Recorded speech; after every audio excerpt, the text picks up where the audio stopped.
Yeah, fine.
Good afternoon, everybody. Thank you very much for coming, for joining us.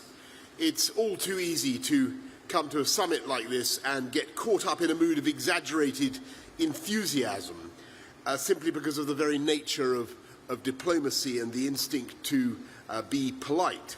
So as this first stage of the COP26 draws to a close, and don't forget, there are still 2 weeks of detailed negotiation to come, we must take care to guard against false hope and not to think in any way that the job is done, because it is not. There is still a very long way to go. But all that being said, I am cautiously optimistic in the sense that on the way to the G20 in Rome, I said to some of you on the plane that if this was a football match, then the current score would be 5-1 down in the match between humanity and climate change. And I think what you could say today, after 2 days of talks with around 120 world leaders, is that we've pulled back a goal, or perhaps even 2.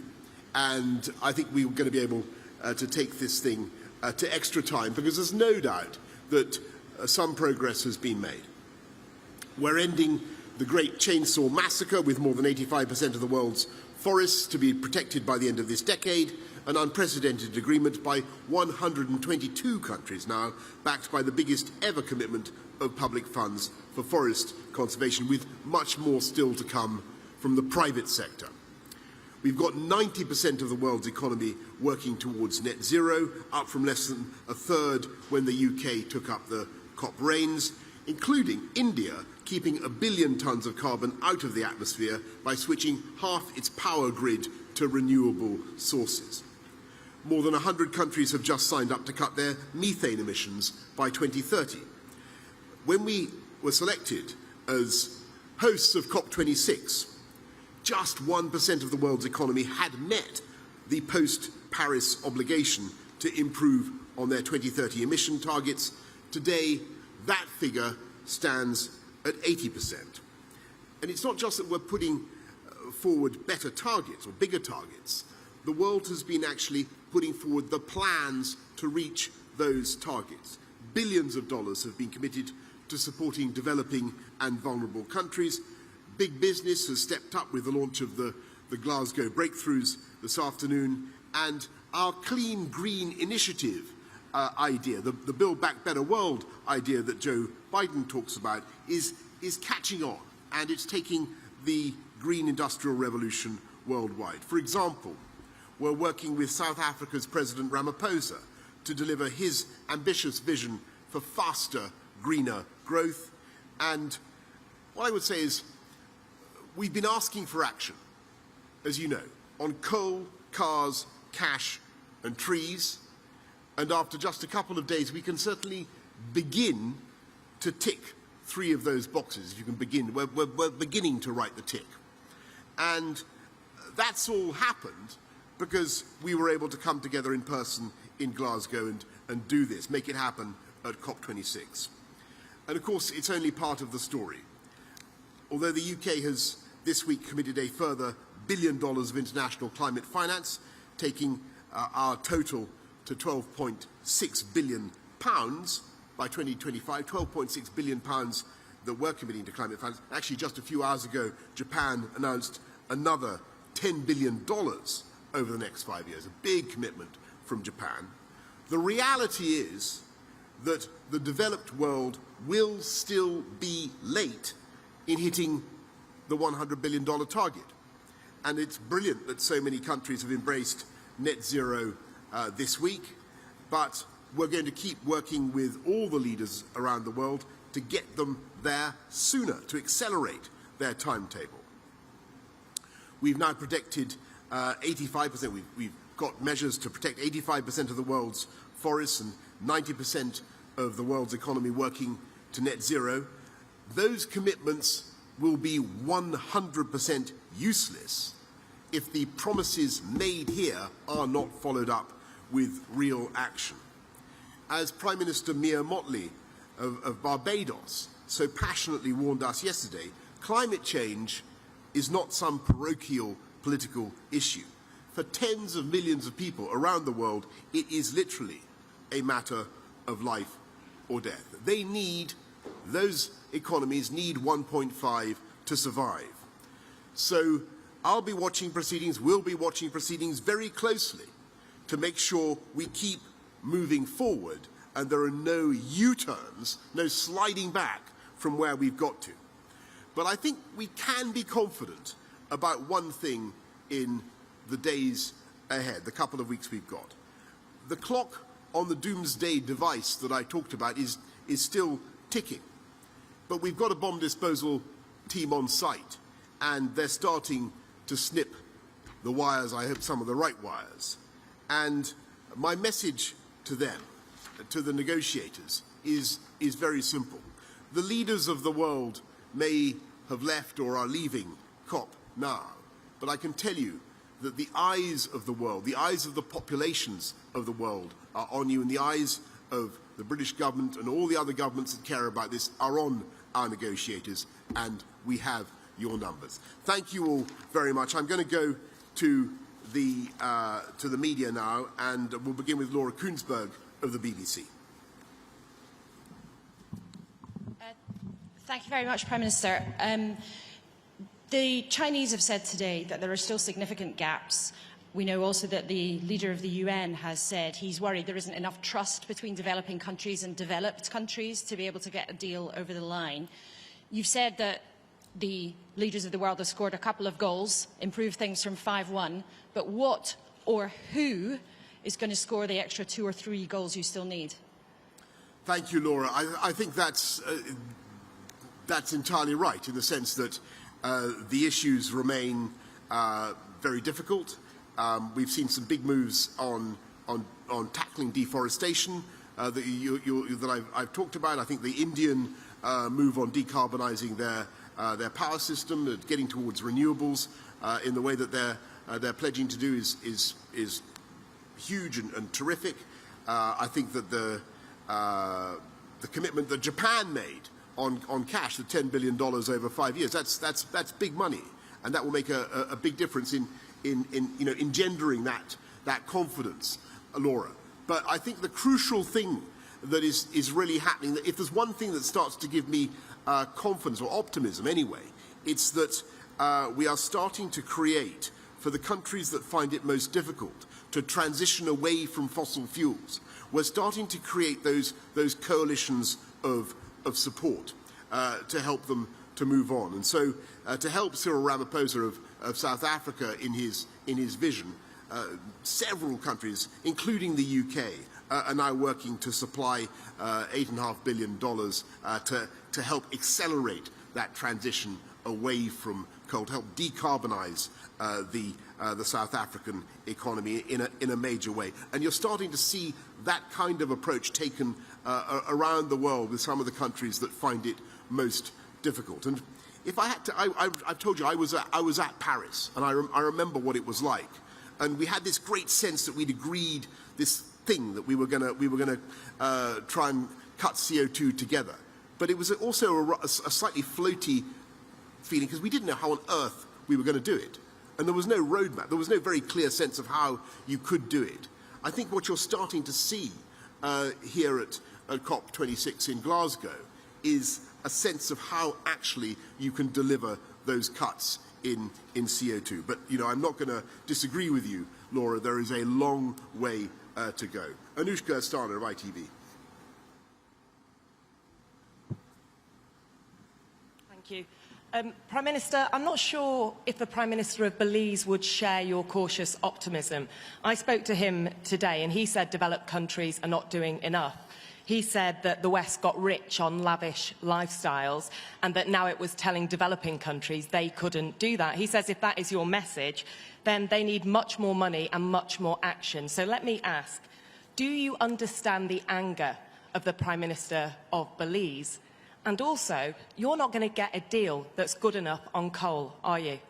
I think you're absolutely right, Anushka, to highlight the feelings of people in Belize, but in vulnerable states around the world that are in the front line in the fight against climate change. And it's been very humbling to sit here and to listen over the last weeks, months, to colleagues of Mia Motley and Barbe. You heard her at the UN General Assembly say the same thing. Why should they suffer this immediate impact, this loss and damage because of emissions that we in our country began to produce 250 years ago? Now, we can say, well, for the vast majority of that period, we had no idea that the CO2 emissions we were producing were doing that damage. It's only really been in the last few decades that we've started to understand the whole greenhouse effect. But we owe a special duty to those countries, and that's why the Prime Minister of Belize is right to point to the need for cash. That's why the 100 billion is so important, and it's good that Japan has stepped up, but other countries are going to have to do more. You're absolutely right. What we need is to see more cash. We need to see more movement on cars. We haven't even discussed cars yet. You know, that's for later on. That's for the next few days. We must see progress on that too. I think we've made some good progress on trees. But when it comes to helping countries to transition, then a huge effort is needed. What I think we have is the tools to do it, and we certainly have, in theory, we have the finance to do it. You know, Mark Carney, who's running the Global Finance Initiative here, would say that there are hundreds of trillions of dollars. Some other people would say it was tens of trillions. You know, it's still a huge amount of money, and that money can be leveraged in by the public sector and by our investments. So I'm not going to disagree with what the Prime Minister of Belize has said, or indeed with anybody who says that the world, in the remaining days that we have in this COP, the world has a lot more to do. Mesa Hall of The Express, and Beth, you're next. Mesa.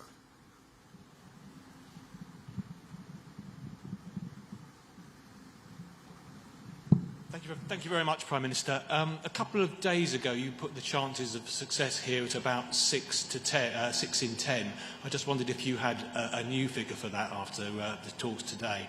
And outside of the enthusiasm that you've talked about in this summit, in the country, a lot of people are concerned about the cost implications of the dash for net zero, what it might mean for them and their families. Some of your MPs are concerned about it. About a week ago, a poll suggested that a majority of people would like to see a referendum on the idea of net zero. Would you, as a seasoned referendum campaigner, would you think about that? Thanks, Mesa. Look, I just want to say one thing about the overall economics of it. First of all, if we don't do this, if we don't fix our climate, it will be an economic catastrophe as well as an environmental catastrophe, right? I think people need to understand that as point number one. This is the only way to fix this is to reduce CO2 and tackle climate change. I also happen to think that there's a great wisdom in the British people, and I think that they can see that this is an issue that needs to be fixed. And they may not listen to me, but they certainly listen to Sir David Attenborough, and they look at what's actually happening around the world. They look at the fires, they look at the floods, they look at the hurricanes and the increased incidence of all three, much increased incidence, and they think something's happening here. And they look at that graph. You see that graph on yesterday morning? Incredibly powerful graph that Sir David Attenborough produced of the increase in CO2 emissions over the last few thousand years, the graph of CO2 emissions, and then the temperatures, and how temperatures track CO2 emissions. And then that spike in CO2 emissions, that anthropogenic spike, vertical movement upwards, and accompanied now, we're seeing, by increases in temperature. And they can see that, and they're not dumb, and they can see that this is something that needs to be tackled. And we will tackle it by creating many, many hundreds of thousands of high-wage, high-skilled jobs in green technology. And in the Green Industrial Revolution plan alone, there are plans for 440,000 more jobs in all sorts of things, from battery technology to wind farms and many, many other things. So the economy is going this way. I think it's a good thing, and we can use this moment to trigger greater growth and greater prosperity, but do it in a green way. And I do think people get that. And as for your brilliant suggestion of a referendum, Mesa, I think this country's probably had enough referendums to be going on with for a while. That's my general view on the matter. Anyway, Beth.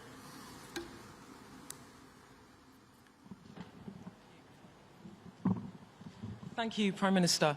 It's been a really, really intense few days, both here in Rome, both in Rome and in Glasgow. But just to use your football analogy, you talked about being able to equalise in extra time. But isn't the sad reality of all of this that if China is not on the pitch, Team World is not going to be able to equalise? That is the elephant in the room, isn't it? And on forests, Sky News is on the ground in Brazil, where authorities don't seem to care at all about mass deforestation. Do you really believe that the President of Brazil will follow through on the pledges he made? Is he taking it seriously? Thank you. Thank you very much. First of all, on really good questions. First of all, on China, yes, it's true that President Xi isn't here. But on the other hand, the Chinese team is very high level. He didn't want. I talked to him. He didn't want to come because of the pandemic, and you've got to respect that. The same was the case for Vladimir Putin. But that doesn't mean the Chinese are not engaging. They've made the commitment on net zero by the middle of the century, by 2060 or earlier. And the key thing that China is saying is that they want to. Get to a peak in their carbon emissions by 2030 or before. And when you listen to what Xi Jinping says, the question is how much before? Because and that's the issue, and that's what we're discussing with China. Because there is still, there's a world difference between peaking in 2030 in your emissions from China and peaking in 2025. And so that's where the conversation is. That's where we're keeping the pressure up. And on your point about forests, we're continuing to engage with China, and we're seeing some signs of progress. But do we want more? Then that's absolutely true. Yes, we do, but we want more from everybody. And just on, do you want to come to forests, or do you want to do a follow-up on China?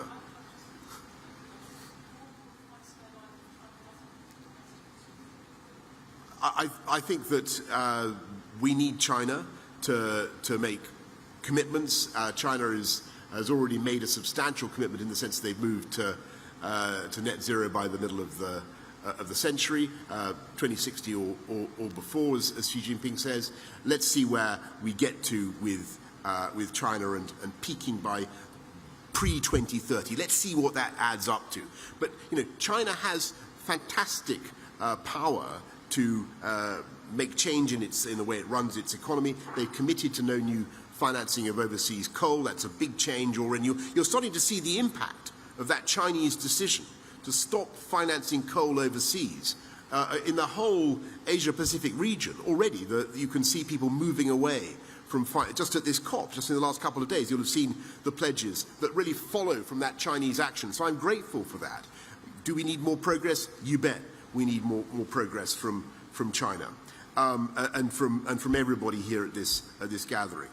On deforestation, and your point about your reporter in Brazil not finding any evidence that on the ground that there's any willingness to stop cutting down trees. It's not just world leaders who are saying this. What we're doing is saying that companies that invest in commodities or that buy commodities that result from deforestation, whatever they may be, will not be invested in, and there's been an agreement by companies around the world that they will no longer support or invest in commodities, whether with palm oil or whatever, that result from deforestation. You've heard what the big commodity producers, Cargill and others, have had to say. That's a massive step forward. That's a big change. And secondly, the world's financial institutions have stepped up and said that, well, they won't finance companies that get involved in deforestation. So financial institutions worth trillions and trillions of pounds will not be supporting deforestation. And the pressure comes from consumers around the world who will say to those banks, whether it's Aviva or Barclays or whoever else, if they break that pledge, there will be a democratic, a consumer price to pay. And the same goes for the companies that break that pledge. So there's been a big shift in the balance of power, I think, over forests towards consumers, towards people who care about it and who want to stop the forests being chopped down, whatever governments, even if governments do break the pledges that they're making. Do you see what I'm saying? I think that's been the important thing. Let's go to Liz Piper of Reuters.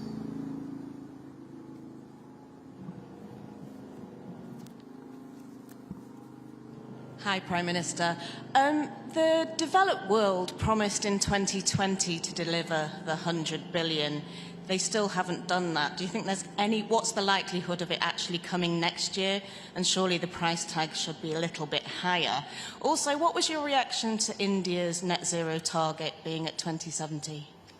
Thanks, Liz. I think that the 100 billion is still something that we're pushing for earlier. We're going to get it by 2023. But we need to see more. I thought that what Japan had to say was great, but this ain't over. We need further action from countries around the world, and we're certainly going to keep the pressure up. And sorry, Liz, remind me, what was your second question? India, yeah. Look, just on India, I think the most important thing that they've said is that they want to decarbonise so much of their power system by 2030. That's a massive commitment, moving up from 175 to 450 gigawatts of clean energy. That's a huge commitment, and if they put that in their NDC, even more powerful. Harry Cole of The Sun.